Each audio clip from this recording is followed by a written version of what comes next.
رسول اکرم صلی اللہ علیہ وسلم نے ارشاد فرمایا، کیا فرمایا رسول اللہ نے؟ کہ باپ کی اطاعت میں اللہ کی اطاعت ہے اور باپ کی نافرمانی میں اللہ کی نافرمانی ہے۔ آپ اندازہ لگائیے میرے بھائیوں کہ باپ کو کتنا بڑا مقام دیا جا رہا ہے۔ اللہ تبارک و تعالیٰ خود فرما رہا ہے، یعنی کہ اللہ تبارک و تعالیٰ نے پیارے مصطفیٰ کو فرمایا اور پیارے مصطفیٰ اس بات کو آگے ارشاد فرما رہے ہیں کہ باپ کی اطاعت میں اللہ کی اطاعت ہے اور باپ کی نافرمانی میں اللہ کی نافرمانی ہے۔ اب باپ اگر وہ شریعت کے مطابق بات کر رہا ہے تو وہ بات کو مانا جائے گا، اور اگر وہ شریعت کے مطابق بات نہیں ہے، شریعت سے ہٹ کر بات ہے، تو اس بات کو نہیں مانا جائے گا۔ لیکن اچھے انداز میں ہمیں منع کریں گے باپ کو، ہم جارحانہ انداز اختیار نہیں کریں گے۔ بعض لوگ ہوتے ہیں وہ سیخپا ہو جاتے ہیں، غصہ ہو جاتے ہیں اپنے باپ کے اوپر، یعنی کہ الٹی سیدھی سنا دیتے ہیں، زبان درازی کر دیتے ہیں گے۔ تو لہٰذا ہمیں زبان درازی نہیں کرنی ہے باپ کے ساتھ، اچھے انداز میں منع کر دینا، ابا جان یہ اللہ نے منع کیا، یہ رسول نے منع کیا ہے، شریعت نے منع کیا ہے، اسلام قرآن نے منع کیا یہ بات، اس لیے یہ کام میں نہیں کر سکتا ہوں، اس طریقے سے آپ منع کر دیجئے آپ۔ تو لیکن میرے بھائیوں، باپ کو بھی چاہیے کہ وہ اس بات کو سوچے اور غور و فکر سے کام لے کہ اللہ تعالیٰ کیا فرما رہا ہے باپ کے حوالے سے، اس کا رسول کیا فرما رہا ہے باپ کے حوالے سے، کہ باپ کی اطاعت میں اللہ کی اطاعت ہے، یعنی کہ باپ کو اتنا بڑا مقام دیا جا رہا ہے تو باپ کو بھی چاہیے کہ وہ باپ بن کر رہے نا، وہ باپ کو چاہیے باپ بن کر رہے، لیکن باپ جو ہے نا وہ باپ بن کر رہتا نہیں ہے، یعنی کہ باپ کو چاہیے کہ وہ باپ بن کر رہے اور بڑے اچھے انداز میں اپنے بال بچوں کو لے کر چلے، وہ گھر بار کو لے کر چلے، وہ باپ بن کر رہے۔ اب لیکن یہاں پر تو یہ کہ وہ بیٹا یہ کہ وہ اس انداز کا ڈیل ڈول قسم کا ہوتا ہے کہ وہ باپ سے بڑا لگ رہا ہوتا ہے گا۔ اب باپ کے اندر کوئی ایسی خوبی تو نظر ہی نہیں آتی کہ جس کی وجہ سے یہ کہ باپ لگے۔ تو باپ کو بھی چاہیے کہ یہ کہ وہ ایسا انداز اختیار کرے، ایسا عمل اختیار کرے، ایسا گیٹ اپ اختیار کرے کہ وہ باپ لگے، یعنی کہ باپ کو چاہیے کہ کم سے کم سنت رسول تو اپنے چہرے میں سجائے نا، وہ گالم گلوں سے اپنے بچوں سے وہ گفتگو تو نہیں کرے نا وہ۔ لیکن آج کا باپ جو ہے نا وہ جو دین سے دور ہیں، اسلامی زندگی سے دور ہیں، وہ اپنے بچوں کے ساتھ وہ گالم گلوں سے بات کرتا ہے گا۔ میں نے خود اپنے کانوں سے سنا ہے ایسے لوگ، یعنی کہ وہ اپنے بچوں کو گالی دے کر یعنی کہ وہ مخاطب کرتے ہیں، تو یہ تو غلط بات ہے نا، یہ آپ کے بچوں پر کیا اس کا اثر جائے گا۔ تو لہٰذا میرے پیارے پیارے بھائیوں، باپ کو بھی چاہیے اور بچوں کو بھی چاہیے، اولاد کو بھی چاہیے کہ دونوں کے دونوں جو ہیں وہ ایک دوسرے کو سمجھنے کی کوشش کریں، باپ اپنے بچوں کو اور بچے جو ہیں وہ اپنے باپ کو سمجھنے کی کوشش کریں۔ جب اللہ تعالیٰ نے اس کے رسول نے اتنا مقام عطا فرمایا کہ باپ کی رضا میں اللہ کی رضا ہے، باپ کی ناراضگی میں اللہ کی ناراضگی ہے، تو یارو ہم سب کو چاہیے کہ آپ اپنے باپ کا بڑا ادب کریں، کہیں میرا باپ ناراض نہ ہو جائے۔ اگر باپ ناراض ہو گیا گویا کہ اللہ ناراض ہو جائے گا، اگر باپ رنجیدہ ہو گیا تو اللہ بھی رنجیدہ ہو جائے گا، اور اگر باپ ہماری اداؤں سے وہ خوش ہو گیا، راضی ہو گیا اور ہم نے اس کو خوش کر دیا تو گویا کہ باپ کی صورت میں اللہ تبارک و تعالیٰ بھی ہم سے راضی ہو جائے گا، خوش ہو جائے گا۔ تو ہمیں اپنے باپ کو راضی کرنا ہے میرے بھائیوں۔ یہ آپ کے گھر میں ماں اور باپ جو ہے نا، یہ میرے بھائیوں قیمتی ہیں، قیمتی ہیں۔ اگر آپ نے ان دونوں کو راضی کر لیا، باپ کو راضی کر دیا، ماں کو راضی کر دیا، گویا کہ آپ کے لیے جنت آپ کو گویا کہ ہاتھ میں رکھ کر دے دی گئی ہے، اس طریقے سے ہے گا۔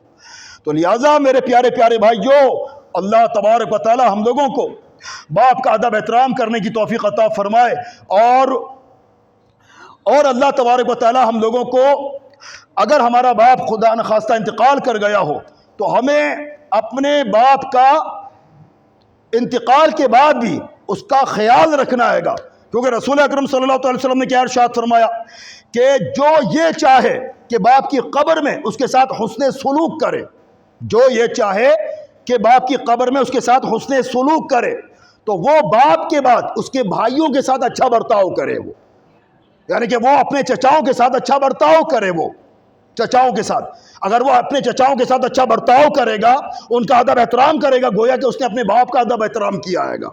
لیکن افسوس کی بات تو یہ کہ وہ چچاؤں کے ساتھ بھی انبن رہتی ہے گی، ٹھنی رہتی ہے گی، نہ چچا کے گھر پہ یہ جاتا ہے نہ چچا اس کے گھر پہ آتے ہیں گے، یعنی کہ ہمارا ماحول ہی یعنی کہ خراب ہو چکا ہے گا۔ یہ سب یعنی کہ دین سے دوری کی وجہ ہے۔ اگر بندہ دین کے قریب رہے، اسلامی اجتماعات کے قریب رہے، تو خدا کی قسم میرے بھائیو ایسا نہیں ہو سکتا جس طرح آج ہمارے معاشرے کے اندر ہو رہا ہے گا۔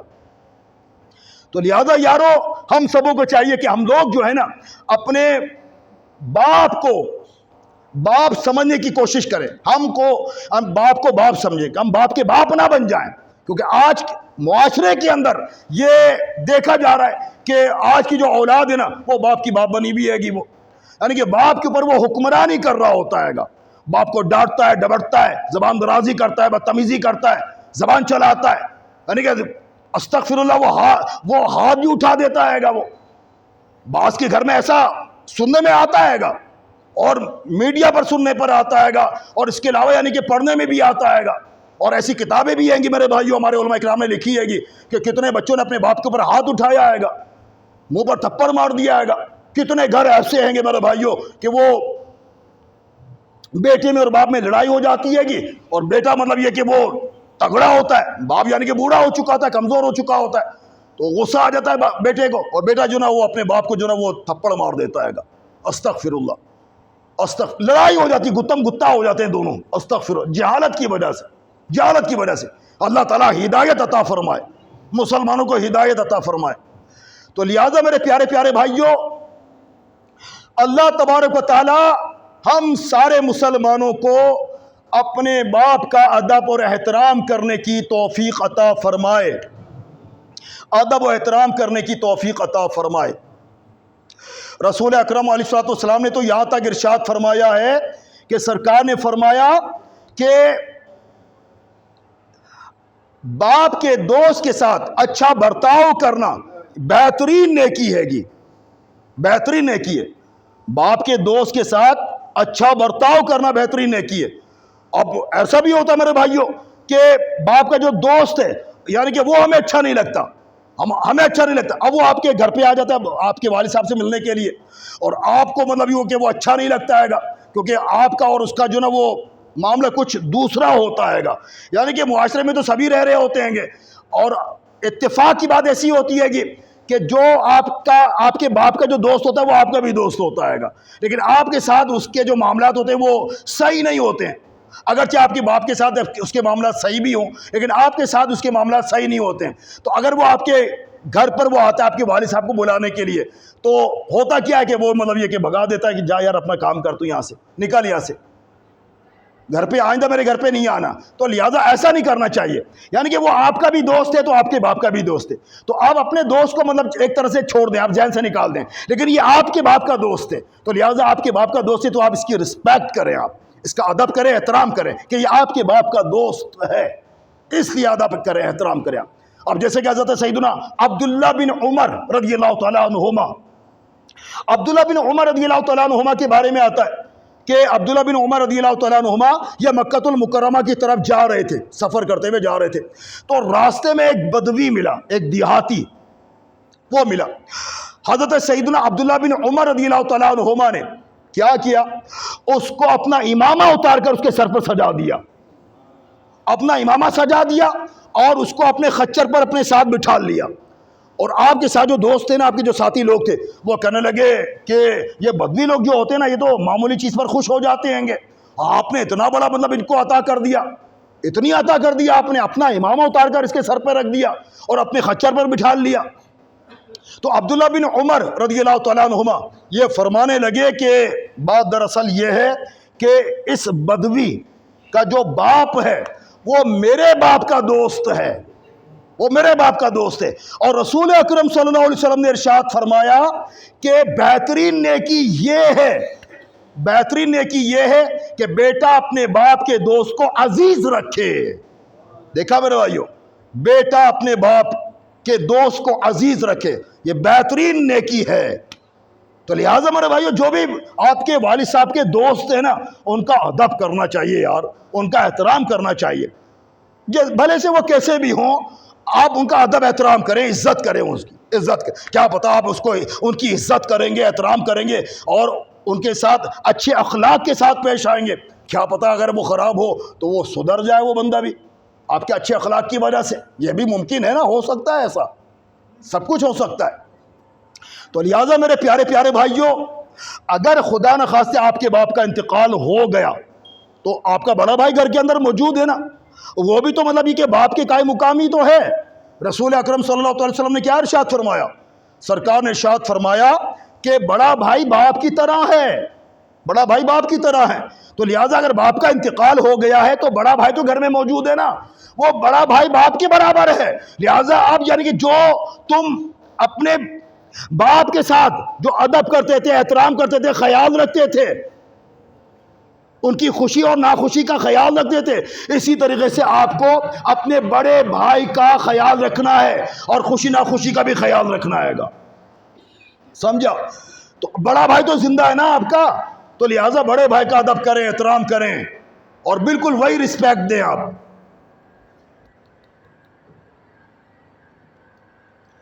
صلو علی الحبیب صلی اللہ علیہ وسلم، صلاۃ والسلام علیک یا سیدی رسول،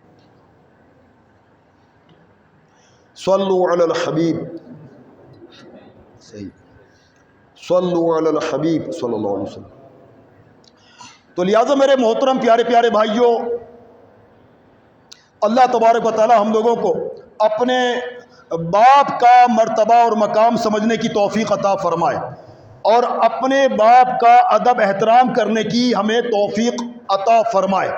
یارو، رسول اکرم صلی اللہ علیہ وسلم نے ارشاد فرمایا کہ باپ جو ہے وہ جنت کے دروازوں میں بیچ کا دروازہ ہے۔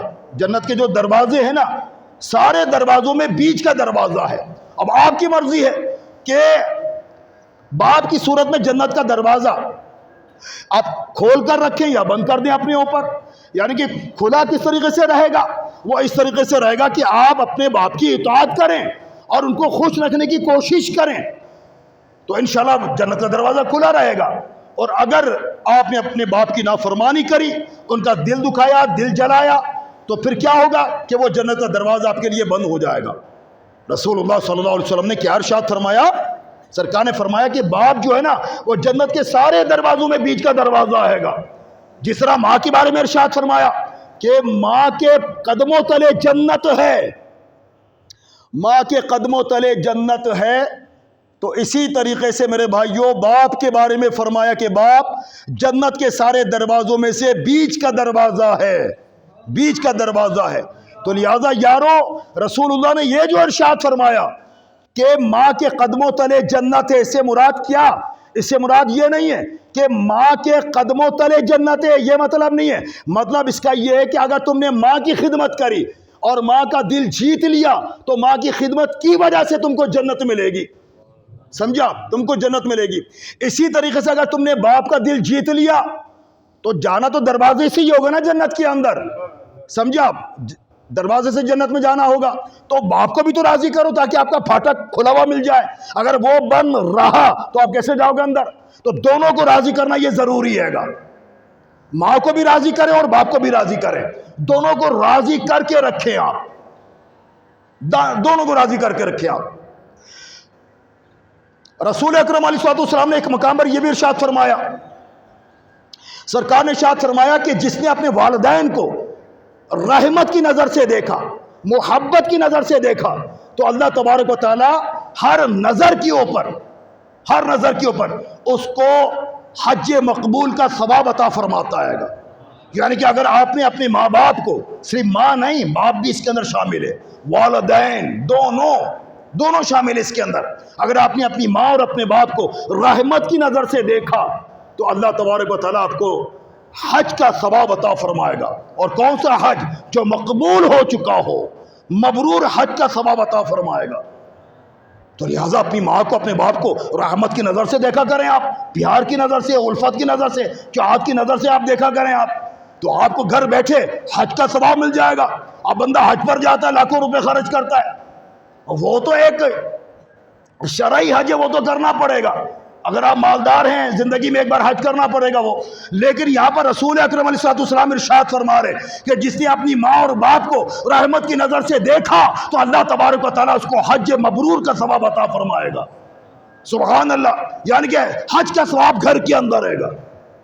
ماں کو محبت کی نظر سے دیکھنے سے، باپ کو محبت کی نظر سے دیکھنے سے آپ کو حج مبرور کا ثواب مل جائے گا۔ لیکن آج کی جو اولاد ہے، تربیت نہ ہونے کی وجہ سے، دینی ماحول سے دور رہنے کی وجہ سے، وہ اپنے باپ کو خصوصاً، ماں کو تو نہیں لیکن باپ کو خصوصاً، وہ آڑی ٹیڑھی نظروں سے دیکھتے ہیں گے، اپنے باپ کو آڑی ٹیڑھی نظروں سے دیکھا جاتا ہے گا، استغفر اللہ، یعنی کہ آگ بگولا انداز میں دیکھا جاتا ہے گا، اپنے باپ کو تیز نظروں کے ساتھ دیکھا جاتا ہے گا۔ یعنی کہ بیٹا جو نا اپنے باپ کو پسند نہیں کرتا، گویا کہ ایک گھر کے اندر دو شیر رہ رہے ہیں، دونوں میں سے ایک رہے گا، یا تو یہ رہے گا یا تو میں رہوں گا۔ استغفر اللہ، ایسا ماحول ہو چکا ہے گھروں کا۔ باپ اپنے بیٹے کو یعنی کہ وہ پسند نہیں کرتا اور بیٹا اپنے باپ کو پسند نہیں کرتا، اور دونوں جو نا دین سے دور رہنے کی وجہ سے یہ عمل ان کا پایا جا رہا ہے گا۔ کاش سارے کے سارے مسلمان دیندار ہو جائیں تو وہ ایک دوسرے کے حقوق ادا کرنے والے ہو جائیں گے وہ۔ تو لہٰذا میرے محترم پیارے پیارے بھائیوں، دونوں کو چاہیے وہ ایک دوسرے کے حقوق ادا کریں۔ بیٹا اپنے باپ کو تیز نظر سے نہیں دیکھ سکتا وہ، حالانکہ آج کے دور کے اندر ایسے لوگ ہیں، ایسی اولاد ہیں، ایسی جوان ہیں جو غصہ اور آگ بگولا ہو کر اپنے باپ کو تیز نظر کے ساتھ دیکھتے ہیں گے۔ عائشہ صدیقہ رضی اللہ تعالیٰ عنہ سے روایت ہے کہ رسول اکرم صلی اللہ علیہ وسلم نے ارشاد فرمایا کہ اس شخص نے اپنے باپ کے ساتھ برا کیا، اس شخص نے اپنے باپ کے ساتھ اچھا نہیں کیا کہ جس نے اپنے باپ کو تیز نظروں سے دیکھا۔ آج کس گھر کے اندر ایسا نہیں ہو رہا؟ تقریباً میرے بھائیوں، تقریباً ہمارے گھروں کے اندر ایسا ہو رہا ہے کہ اولاد جو ہے وہ اپنے باپ کو تیز نظر کے ساتھ دیکھتی ہے گی، غصے میں دیکھتی ہے گی، گویا کہ وہ آنکھوں سے وہ کہہ رہی ہوتی کہ میں تم کو برداشت نہیں کرتا، بامر مجبوری تم کو برداشت کر رہا ہوں کہ تم میرے باپ ہو۔ یہ حالت ہو چکی ہے میرے بھائیوں۔ کاش ہم لوگ اپنے باپ کا مقام سمجھنے والے ہو جائیں، اللہ نے جو ان کو مقام اور مرتبہ عطا فرمایا ہے۔ بہت ضروری ہے یارو اپنے باپ کی عزت کرنا، احترام کرنا۔ یارو آج کے دور کے اندر لوگ دین سے دور ہونے کی وجہ سے ان کے گھر کا جو ماحول ہے نا اس قدر خراب ہو چکا ہے میرے بھائیوں کہ آج کے جو والدین ہیں، آج کا جو باپ ہے میرے بھائیوں، وہ یہ کہتا ہوا نظر آتا ہے کہ میرا جو بچہ ہے، میری جو اولاد ہے، یہ اس قدر نافرمان ہو چکی ہے اور اس قدر بے باک ہو چکی ہے، مجھ سے زبان درازی کرتی ہے، زبان درازی کرتی ہے۔ یعنی کہ باپ یہ کہہ رہا ہوتا ہے کہ اگر مجھ کو معلوم ہوتا کہ میرا بیٹا اس طرح کا نکلے گا، اس طرح کا نکلے گا، اگر مجھ کو معلوم ہوتا کہ میرا بیٹا اس طریقے سے نکلے گا تو میں بچپن ہی میں اس کا گلا گھونٹ کر اس کو مار دیتا۔ یعنی کہ باپ یہ کہنے پر مجبور ہو چکا ہے گا، اس قدر یعنی کہ باپ کا دل دکھا ہوا ہوتا ہے بیٹوں کی طرف سے، اولاد کی طرف سے اس قدر دل دکھا ہوا ہوتا ہے گا۔ تو لہٰذا میرے محترم پیارے پیارے بھائیوں، اپنے باپ کی قدر کرو، اپنے باپ کی عزت کرو۔ اگر آپ باپ والے ہو تو آپ کو تو چاہیے کہ آپ اپنی اولاد کی عزت کریں اور اولاد آپ کی عزت کرے، اور دونوں ایک دوسرے کے حقوق ادا کریں، دونوں ایک دوسرے کے حقوق ادا کریں۔ حالانکہ باپ کا کتنا بہترین رول ہوتا ہے گھر کے اندر، باپ جو ہے وہ کیسا بہترین رول ادا کرتا ہے گا۔ ہر کسی کا باپ جو ہے نا وہ اپنے گھر کا جو ماحول ہوتا ہے وہ کس طریقے سے حسن طریقے سے لے کر چلتا ہے گا، کہ گھر کے اندر کس طرح وہ اپنے ماحول کو وہ لے کر چلتا ہے گا، کتنی محنت کرتا ہے، مشقت کرتا ہے، پیسہ کماتا ہے، محنت مشقت کر کے وہ گھر کو چلاتا ہے گا۔ بچوں کی فیسیں دینی ہے، اسکول کی ٹیوشن کی فیسیں دینی ہے گی، اس کا خرچہ، اس کا خرچہ، گھر کا خرچہ، کتنی ذمہ داریاں ہوتی ہیں ایک باپ کے اوپر، کتنی ذمہ داریاں ہوتی ہیں۔ اور پھر یعنی کہ اولاد یہ کہہ دیتی ہے گی کہ میرے باپ نے میرے لیے کیا ہے، اور اسی پر اکتفا نہیں کرتے اولاد، بلکہ وہ یہ جملہ بھی کہہ دیتی ہے، معذرت کے ساتھ برا نہیں مانیے گا، وہ یہ بھی کہہ دیتے کہ میرے باپ نے مجھ کو پیدا کر کے چھوڑ دیا ہے گا، کیا میرے ساتھ، کیا میرے باپ نے میرے ساتھ۔ حالانکہ اس باپ نے اپنے بیٹے کے لیے بہت کچھ کیا ہے، بڑی کوشش کری کہ میرا بیٹا پڑھ لے، پڑھ لکھ کر وہ اچھا انسان بن جائے، اچھی جاب والا بن جائے، اچھی سیلری اٹھائے، اس کی زندگی سنور جائے، یا اپنے قدموں پر پاؤں پر کھڑا ہو جائے۔ باپ نے حتی الامکان کوشش کری تھی، لیکن یہ لڑکا، یہ بچہ، یہ اولاد، یہ خود یعنی کہ اپنے آپ کو سیٹ کر نہیں چلی۔ باپ اس کو اسکول میں بٹھاتا، یہ ٹلہ مار کر چلا جاتا، ٹیوشن میں بٹھا کر ٹلہ مار کر یہ چلا جاتا، پڑھ کر نہیں دیتا، آوارہ گردی کرتا، روڈ ماسٹری کرتا۔ باپ نے بڑی کوشش کری تھی، اور یہ بیٹا کیا کہہ رہا ہے، میرے باپ نے کیا میرے ساتھ، کیا میرے ساتھ۔ استغفر اللہ۔ یہ تو وہ کہتی ہے اولاد جو نافرمان ہوتی ہے، تو پتہ یہ چلا کہ یہ جو الفاظ کہنے والے ہیں ایسے لوگ، وہ نافرمان قسم کے لوگ ہیں۔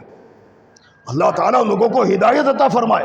اپنے باپ کے لیے ایسی زبان استعمال کرنا کتنی غلط بات ہے۔ یہ اللہ تبارک و تعالیٰ نے پیدا کیا ہے، تمہارے باپ نے پیدا نہیں کیا۔ ماں باپ جو ذریعہ بنے ہیں، پیدا کرنے والا اللہ تبارک و تعالیٰ ہے. اور اللہ تعالیٰ نے آزمائشیں رکھی دنیا کے اندر. کسی کو غریب کے گھر میں پیدا کر دیا، کسی کو امیر کے گھر میں پیدا کر دیا. اگر تم کو کسی غریب کے گھر میں پیدا کر دیا تو یہ تو اللہ کی طرف سے ہے گا، آزمائش کے طور پر ہے. یہ آپ کو چاہیے کہ اچھے انداز میں زندگی گزاریے. کیا اور غریب لوگ نہیں ہیں؟ وہ بھی تو الحمدللہ اچھی طریقے سے زندگی گزارتے ہیں اور اپنی غربت کو دور کرنے کی کوشش کرتے ہیں. اپنے باپ کا سہارا بنتے ہیں، اپنی ماں کا سہارا بنتے ہیں، اپنے بھائی بہنوں کا سہارا بنتے ہیں گے. آپ نے یہ جملہ کیسے کہہ دیا؟ بالکل غلط بات ہے یہ میرے بھائیوں. اللہ تعالیٰ مسلمانوں کو ہدایت عطا فرمایا، ہدایت عطا فرمایا. اور ایسا بھی سننے میں آتا ہے کہ اگر باپ نے اپنے بیٹے کی جیب سے پیسہ نکال لیا، بامر مجبوری ضرورت کے تحت نکال لیا، اور بیٹے کو پتہ چل گیا، تو بیٹا جو اتنی باتیں سناتا ہے اپنے باپ کو، اتنی باتیں سناتا ہے. کیوں نکالا آپ نے میری جیب سے پیسے؟ کس سے پوچھا تھا آپ نے؟ کیا میں خرچہ نہیں دیتا آپ کو؟ شرم نہیں آئی آپ کو میری جیب سے پیسے نکالتے ہوئے؟ اس طریقے سے وہ اپنے باپ کے اوپر گرم ہو جاتا ہے. استغفر اللہ، کتنی غلط بات ہے یہ. حالانکہ سوچنا چاہیے بیٹے کو، اگر تمہارے باپ نے تمہاری جیب سے پیسہ نکال لیا ہے، 1500 روپے نکالیے، 150 روپے نکالیے، تو تم کو یہ چاہیے تھا کہ ابو کو پوچھتے، ابو جان اور تو ضرورت نہیں ہے، لیکن آپ یعنی کہ راشن پانی لے کر چڑھ گئے اپنے ابا کے اوپر. شرم آنی چاہیے. رسول اکرم علیہ السلام کی بارگاہ میں ایک نوجوان آ گیا اور آ کر عرض کرنے لگا، یا رسول اللہ صلی اللہ علیہ وسلم، میرے باپ نے میرا پیسہ لے لیا ہے، میرا مال لے لیا ہے. یعنی کہ وہ نوجوان سرکار کی بارگاہ میں آ کر اپنے باپ کی شکایت کر رہا تھا. شکایت کری اس نے. رسول اکرم علیہ السلام نے ارشاد فرمایا، ایک بندے کو بولا کہ جاؤ اس کے باپ کو لے کر آؤ. وہ بندہ گیا اس کے باپ کے پاس، اور باپ کے پاس جانے کے بعد کہنے لگا کہ وہ تمہارا جو بیٹا ہے نا، اس بیٹے نے سرکار کی بارگاہ میں تمہاری شکایت کری ہے. جب یہ الفاظ سنا اس باپ نے، بڑی تکلیف ہوئی اس باپ کو. وہ سرکار کی بارگاہ میں حاضر ہو گیا وہ باپ. سرکار نے ارشاد فرمایا، کیا معاملہ بھائی تم دونوں کا؟ تو وہ باپ کہنے لگا، یا رسول اللہ صلی اللہ علیہ وسلم، یہ اتنا سا تھا، یہ چھوٹا سا تھا، میں نے اس کو پالا ہے، پوسا ہے، بڑا کیا ہے، خرچہ کیا ہے، نہ میں نے اپنا آرام دیکھا، نہ اپنی غربت دیکھی، نہ پریشانی دیکھی، نہ دکھ تکلیف دیکھی، بیمار بھی رہا، پریشان بھی رہا، ہر طریقے سے یا رسول اللہ میں نے اس کی خدمت کری ہے. چھوٹا سا بڑا کر دیا میں نے اس کو، پڑھایا لکھایا، ناز نخرے اٹھائے، اس پر سینکڑوں نہیں، ہزاروں نہیں، لاکھوں روپے خرچ کرے اس عمر تک پہنچانے پر. اتنا پیسہ خرچ کیا. آج میں نے اس کی جیب سے تھوڑا پیسہ نکال لیا، مال لے لیا، تو یہ ناراض ہو گیا یہ، اور آپ کی بارگاہ میں آ کے میری شکایت کر رہا ہے. رسول اکرم علیہ السلام کی بارگاہ میں جب اس طریقے سے اس باپ نے عرض کیا، رسول اللہ رونے لگے، اشکبار ہو گئے. اور سرکار نے ارشاد فرمایا اس نوجوان کو، فرمایا کہ اے نوجوان، تو اور تیرا مال دونوں تیرے باپ کا آئے گا. دیکھا میرے بھائی، دونوں چیزیں جو ہیں باپ کی ہیں. تم اور تمہارا مال دونوں باپ کا آئے گا. تو باپ کو اختیار ہے کہ وہ جس طریقے سے چاہے تمہارے کو استعمال کر سکتا ہے گا. لہٰذا وہ تو صحیح اور درست ہی استعمال کرے گا، آپ کو بھی اور آپ کے پیسے کو بھی. تو لہٰذا ہمیں باپ کی قدر کرنے کی اللہ تعالیٰ ہم کو توفیق عطا فرمائے. اللہ تعالیٰ ہمارے معاشرے کے اندر میرے بھائیوں بہت خرابیاں پائی جا رہی ہیں. ہر گھر کے اندر میرے بھائیوں مورچہ بندی ہو چکی ہے. نوجوان اولاد اپنے باپ سے لڑتی ہے. میں نے جیسے کہ ابھی آپ سے عرض کیا نا، یعنی کہ نوجوان اولاد اپنے باپ پر ہاتھ اٹھاتی ہے. باقاعدہ سینہ با سینہ آنکھیں ملا کر ایک دوسرے کی آنکھوں میں آنکھ ڈال کر بات کی جا رہی ہوتی ہے، لڑائی کی جا رہی ہوتی ہے، تو توڑا کی جا رہی ہوتی ہے. استغفر اللہ. ہاتھ اٹھایا جاتا ہے باپ کے اوپر. اور بعض نوجوان تو اپنے باپ کو دھکا مار کے گھر سے باہر نکال دیتے ہیں. نکلو یہاں سے، یہ گھر میرے پیسوں کا ہے گا، جو تم کھانا کھاتے ہو میرے پیسوں کا راشن ڈلوایا گیا ہوا ہے گا. اس طریقے سے بھرم بازی دی جا رہی ہوتی ہے اپنے باپ کو. استغفر اللہ. یہ حالت ہو چکی ہے. حضرت سیدنا ثابت بنانی رحمۃ اللہ تعالی علیہ فرماتے کہ ایک مقام پر، ایک جگہ پر ایک نوجوان اپنے باپ پر ہاتھ اٹھا رہا تھا، مار رہا تھا. ایک نوجوان اپنے باپ پر ہاتھ اٹھا رہا تھا، مار رہا تھا. اب لوگ اس جمع ہو گئے، اور جمع ہونے کے بعد لوگوں نے اس نوجوان کو بولا، بغیرت ہے یار، تو اپنے باپ پر ہاتھ اٹھا رہا ہے، بڑا ظالم قسم کا تو شخص ہے، اپنے باپ پر ہاتھ اٹھا رہا ہے، تو وہ باپ کیا کہہ رہا ہے؟ وہ باپ یہ کہہ رہا ہے کہ میرے بیٹے کو ملامت مت کرو، اس کو مت روکو۔ بھئی کیوں نہیں روکیں؟ اس لیے نہیں روکو کہ اسی مقام پر میں نے بھی اپنے باپ پر ہاتھ اٹھایا تھا، تو آج میری اولاد مجھ پر ہاتھ اٹھا رہی ہے۔ یہ دنیا مکافات اعمال ہے۔ اگر آپ نے اپنے باپ پر ہاتھ اٹھایا، زبان درازی کری، آنکھ میں آنکھ ڈال کر بات کری، تو تڑاک کری، تو یاد رکھو تمہاری اولاد تمہارے ساتھ بھی یہی برتاؤ کرے گی، یہی برتاؤ کرے گی۔ اور آج یعنی کہ ہمارے معاشرے کے اندر جو ہماری اولاد جو ہم کو ستاتی ہے نا، ہماری اولاد جو ہم کو ستاتی ہے، پریشان کرتی ہے، ہم غصے میں آ جاتے ہیں، آگ بگولا ہو جاتے ہیں، سیخپا ہو جاتے ہیں، ڈانٹتے ہیں، ڈبرتے ہیں، مارتے ہیں۔ ہم جو اتنا پریشان ہو جاتے ہیں اپنی اولاد کی وجہ سے۔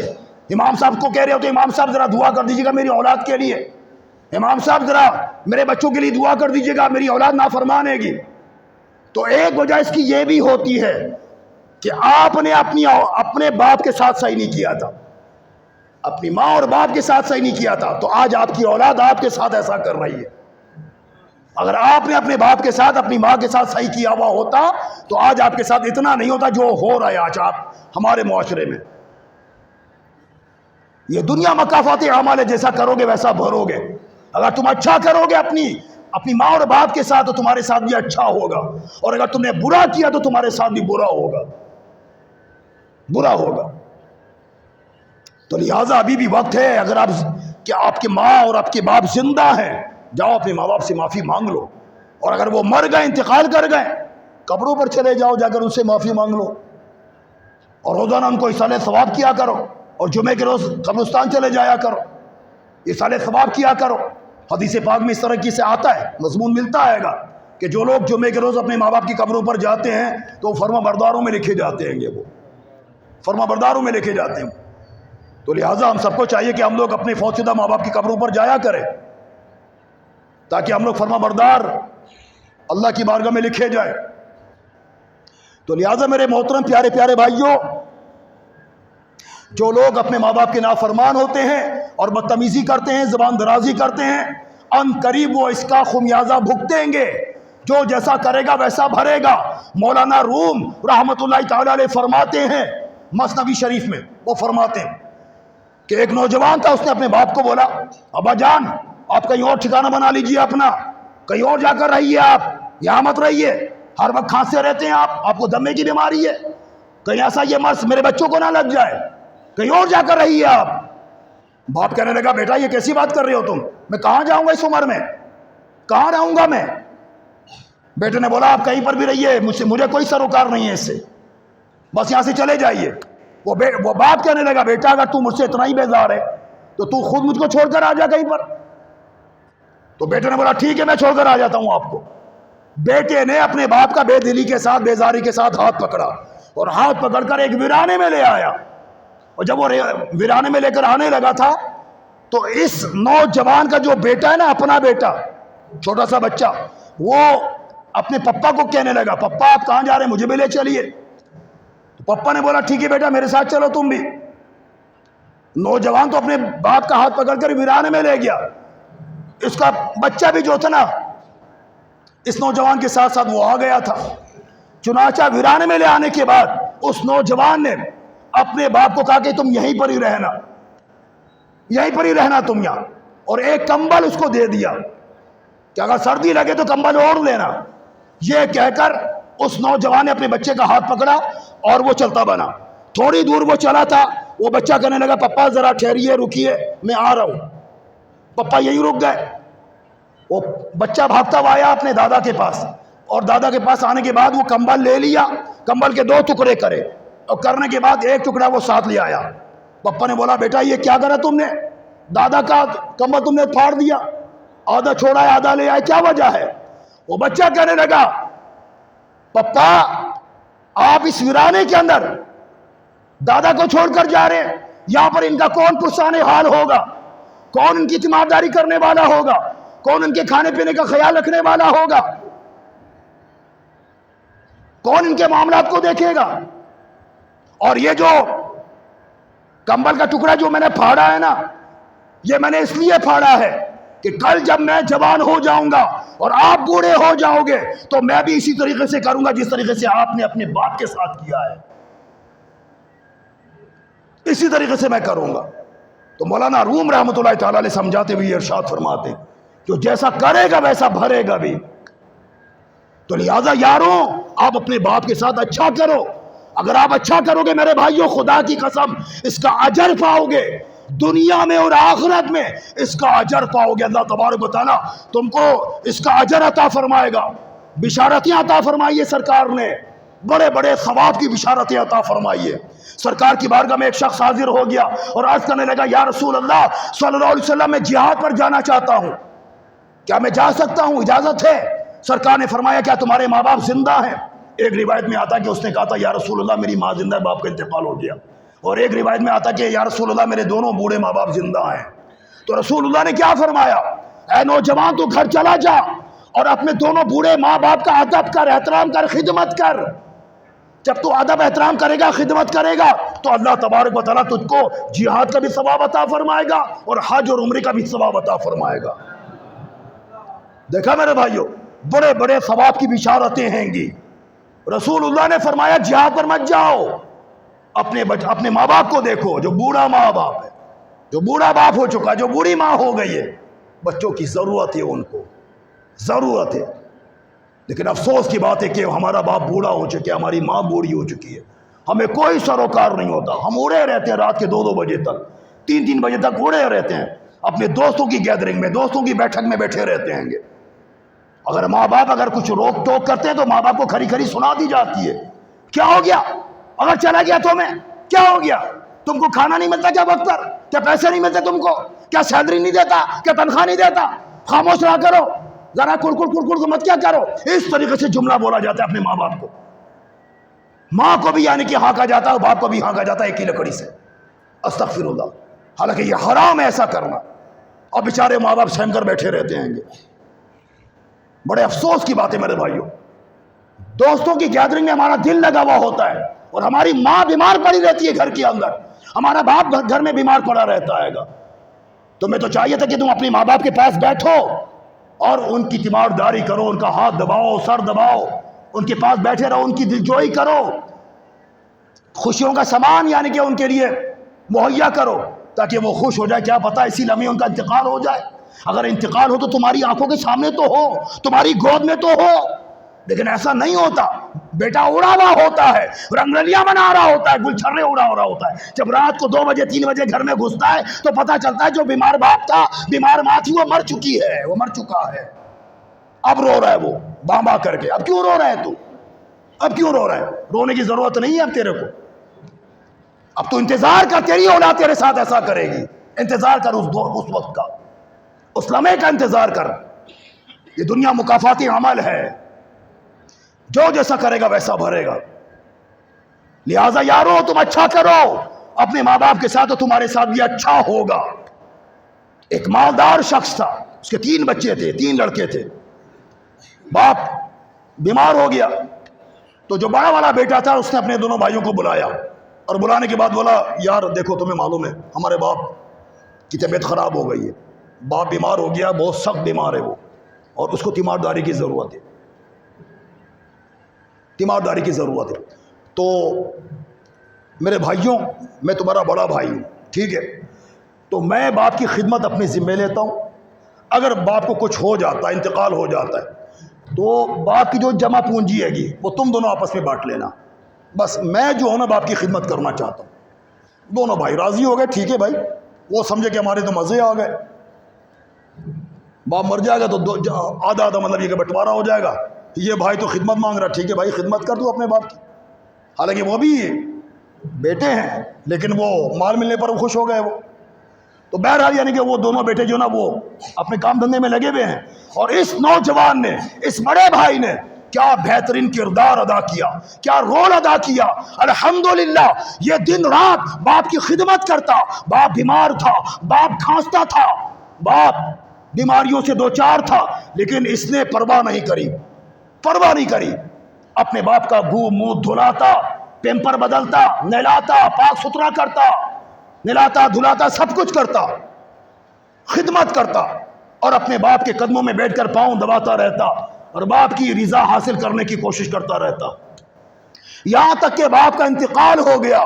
جب انتقال ہو گیا اور انتقال کے بعد جب سپرد خاک کر دیا گیا، قبرستان میں دفنا دیا گیا، جب دفنانے کے بعد یہ بڑا بیٹا جب یہ گھر پہ آیا اور رات کو سویا تو اس نے خواب میں ایک آواز سنی، اے نوجوان، فلاں مقام پر ایک دینار رکھا ہوا ہے، جاؤ اس کو اٹھا لو۔ اس نے خواب میں ہی اس آواز دینے والے کو کہا، کیا اس دینار میں میرے لیے برکت ہے؟ تو اس نے کہا کہ نہیں، برکت تو نہیں ہے۔ چنانچہ جب صبح ہوئی تو وہ وہاں پر نہیں گیا، کیوں؟ اس لیے کہ برکت ہی نہیں ہے اس کے اندر۔ دوسرے دن پھر اس نے خواب دیکھا اور خواب میں اس نے ایک آواز سنی کہ اے نوجوان، فلاں مکان پر چلے جاؤ، وہاں پر 10 دینار رکھے ہوئے ہیں گے، جا کر اس کو اٹھا لو۔ اس نے پھر پوچھا کیا اس کے اندر میرے لیے برکت ہے؟ تو کہا نہیں، برکت تو نہیں ہے اس کے اندر۔ چنانچہ جب صبح ہوئی تو یہ وہاں پر گیا ہی نہیں، کیونکہ برکت ہی نہیں تھی اس کے اندر۔ تیسرے دن پھر اس نے خواب میں ایک آواز سنی اور کسی نے کہا کہ فلاں مقام پر چلے جاؤ، وہاں پر 1 دینار رکھا ہوا ہے، اس کو اٹھا لو۔ پھر اس نے پوچھا خواب ہی کے اندر، کیا اس کے اندر برکت ہے میرے لیے؟ تو جواب ملا کہ ہاں، اس میں برکت ہے تمہارے لیے۔ چنانچہ جب صبح ہوئی تو وہ اس مقام پر گیا اور وہاں پر اس نے 1 دینار کو پایا، اس کو اٹھا لیا۔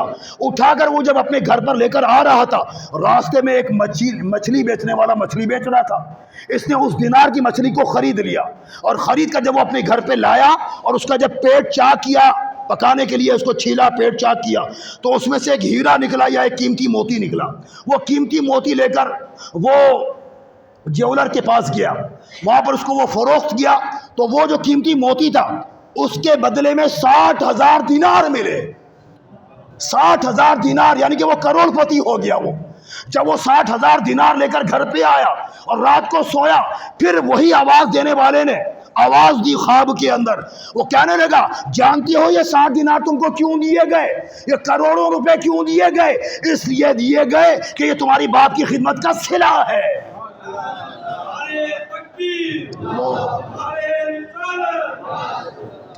دیکھا میرے بھائیوں، یہ باپ کی خدمت کا صلہ ہے۔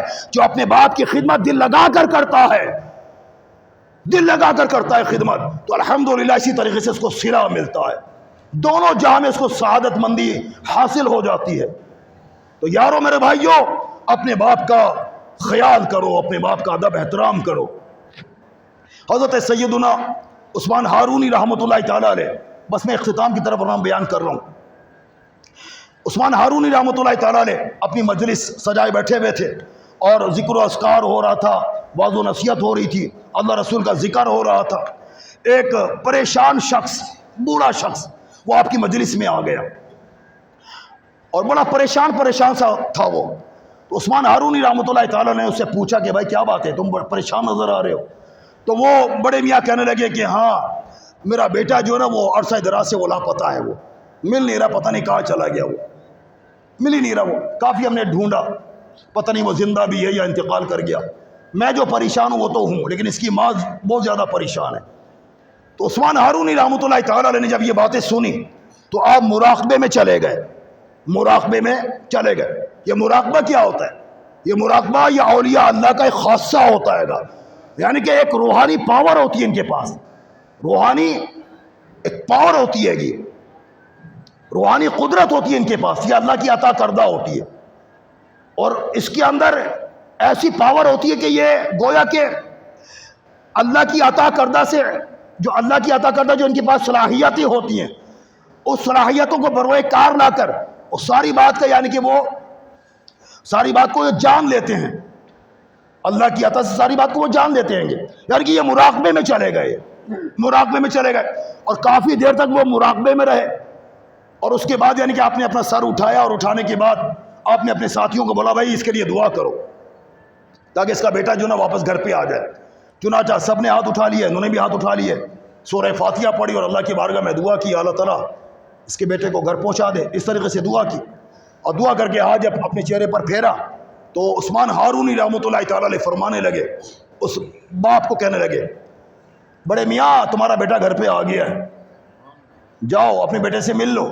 اب جب یہ بات سنی کہ بیٹا گھر پہ آ گیا ہے، عرصہ دراز سے لاپتہ ہے، وہ گھر پہ آ گیا ہے، یعنی کہ وہ جو باپ تھا نا اس کی خوشی کی انتہا نہیں تھی میرے بھائیوں، یعنی کہ وہ پاگلوں کی طرح وہ اپنے گھر کی طرف وہ بھاگا. اس کو یقین کامل تھا اس کو کہ عثمان ہارونی رحمۃ اللہ تعالیٰ علیہ کوئی مذاق تھوڑی کر رہے ہیں، کوئی جھوٹ تھوڑی بول رہے ہیں. یہ فرما رہے کہ تمہارا بیٹا گھر پہ آ گیا تو آ گیا، ہو گیا. اب چنانچہ یہ بھاگا ہوا گیا، دیکھا تو وہاں پر رش لگا ہوا تھا، بہت سارے لوگ وہاں پر موجود تھے، مبارکباد دینے والے وہاں پر موجود تھے، خوشخبریاں دینے والے پر موجود تھے وہاں پر. یار تمہارا بیٹا آ گیا، تمہارا بیٹا آ گیا. اور دراز سے وہ لاپتہ تھا، وہ آ گیا. اب چنانچہ جب باپ نے اپنے بیٹے کو دیکھا اور بیٹے نے جب اپنے باپ کو دیکھا، دونوں بغل غیر ہو گئے اور دونوں ایک دوسرے سے مطلب یہ کہ مل کر وہ رونے لگے، ایک دوسرے کو پیار کرنے لگے. پھر اس کے بعد جو ہے نا وہ باپ نے بولا کہ بیٹا چلو آؤ عثمان ہارونی رحمۃ اللہ تعالیٰ علیہ کی بارگاہ میں چلتے ہیں، شکریہ ادا کرنے کے لیے چلتے ہیں. اب چنانچہ وہ دونوں کے دونوں عثمان ہارونی رحمۃ اللہ تعالیٰ علیہ کی بارگاہ میں آئے آپ کا شکریہ ادا کرنے کے لیے. تو جب اس نوجوان نے عثمان ہارونی رحمۃ اللہ تعالیٰ علیہ کا چہرہ دیکھا تو وہ ہکا بکا ہو گیا، ہکا بکا ہو گیا.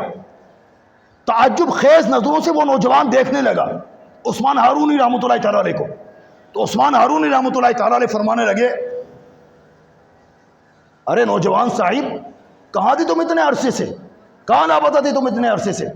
تو وہ نوجوان کہنے لگا کہ حضرت میں ایک جزیرے میں مجھ کو قید کر کے رکھا ہوا تھا، ہاتھوں میں ہتکڑیاں تھیں، پاؤں میں بیڑیاں تھیں، زنجیروں میں مجھ کو باندھ کے رکھا ہوا تھا.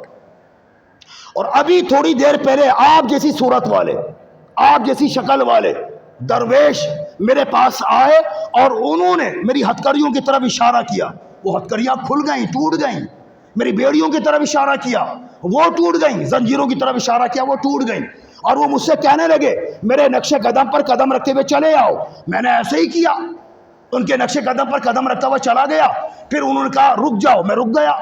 پھر انہوں نے کہا کہ آنکھیں بند کر لو، میں نے آنکھیں بند کر لی. انہوں نے کہا آنکھیں کھولو، جب میں نے آنکھیں کھولی تو میں اپنے گھر کے پاس تھا، میں اپنے گھر کے پاس تھا.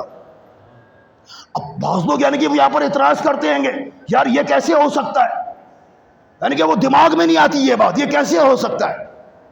یہ بالکل اسی طریقے سے ہو سکتا ہے جس طریقے سے سورہ نمل کے اندر حضرت سیدنا عاصم بن برقیہ رضی اللہ تعالیٰ عنہ جو سلیمان علیہ السلام کے وزیر تھے اور ان کی امت کے ولی اللہ تھے، اور سلیمان علیہ السلام نے حکم ارشاد فرمایا کون ہے کہ ملک سبا سے بلقیس، ملکہ بلقیس کا تخت میرے پاس جلد سے جلد پہنچا دے، کون ہے؟ تو عاصم بن برقیہ رضی اللہ تعالیٰ عنہ وہ عرض کرنے لگے یا نبی اللہ میں پلک جھپک میں اس تخت کو آپ کی بارگاہ میں لے آؤں گا، پلک جھپک میں لے آؤں گا. بس انہوں نے یہ کہا، وہ تخت جو کہ 2 ماہ کے فاصلے پر تھا، وہ 1 ماہ جانے کا 1 ماہ آنے کا، اتنے وہ فاصلے پر تھا. وہ پلک جھپک میں عاصم بن برقیہ رحمۃ اللہ تعالیٰ علیہ وہ زمین سے کھینچ کے لے آئے، سامنے رکھ دیا وہ، اور وہ ٹنوں کے حساب سے وہ بھاری تھا، وہ ٹنوں کے حساب سے. تو جس طریقے سے عاصم بن برقیہ نے ملکہ بلقیس کا تخت وہ لا کر قدموں میں رکھ دیا لمحے بھر کے اندر، پلک جھپک کے اندر، بالکل اسی طرح عثمان ہارونی رحمۃ اللہ تعالیٰ علیہ اپنی جگہ پر بیٹھے رہے اور اس بوڑھے کا بیٹا لا کر اس کے گھر میں پہنچا دیا. میرے بھائیو رسول اللہ نے فرمایا میری امت کے علماء بنی اسرائیل کی انبیاء کی طرح ہوں گے، میری امت کے علماء بنی اسرائیل کی انبیاء کی طرح ہوں گے. عاصم بن برقیہ کی طرح نہیں کہا، بنی اسرائیل کی انبیاء کی طرح ہوں گے. اور بنی اسرائیل کی انبیاء یعنی کہ انبیاء کی جو روحانی پاور ہوتی ہے، روحانی طاقت جو ہوتی ہے وہ عاصم بن برقیہ سے زیادہ ہوتی ہے. تو لہذا پتہ یہ چلا میرے بھائیو یہ بات، یہ کرامت بالکل اتھینٹک ہے. میرے بھائیو بیان تو مجھ کو کسی اور مزاج کا کرنا تھا، یہ لائٹ آنا لائٹ جانا بند ہو جانا، اس وجہ سے میرا دماغ اندر سے سارا منتشر ہو گیا. جو میں دماغ میں رکھ کر لے کے آیا تھا نا وہ گفتگو میں کر ہی نہیں سکا. اتنی اہم گفتگو تھی میرے بھائیو آج کی، اتنا اہم بیان تھا وہ، بس یعنی کہ وہ اللہ تعالیٰ بس رحم کرے ہم لوگوں پر، کرم فرمائے، دین کا کام کرنے کی توفیق عطا فرمائے، مخلصانہ انداز میں اللہ پاک ہم لوگوں کو دین کا کام کرنے کی توفیق عطا فرمائے، اور ہمیں ایسے لوگ عطا فرمائے اللہ پاک جو واقعی میں مخلص ہوں، نام کے مطلب ایسے نہ ہوں کہ نام کے نہ ہوں، وہ کام کے بھی ہوں، مخلص ہوں.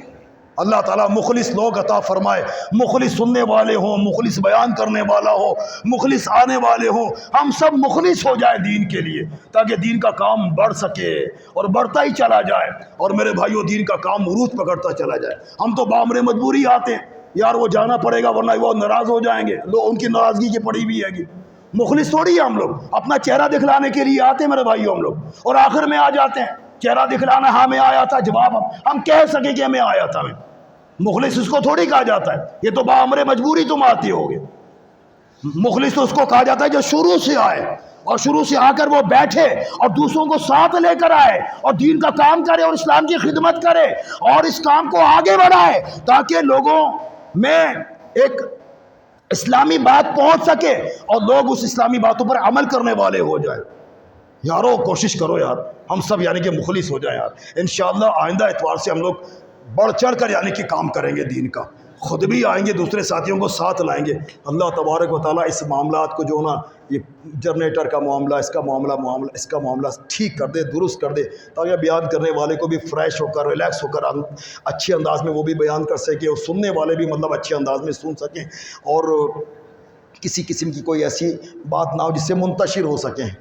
اللہ تعالیٰ ہمارے اس کام کے اندر آسانیاں پیدا فرما دے، غیبی مدد فرما دے ہماری، آمین ثم آمین۔ اب ذکر اللہ ہوگا، اجتماعی دعا ہوگی۔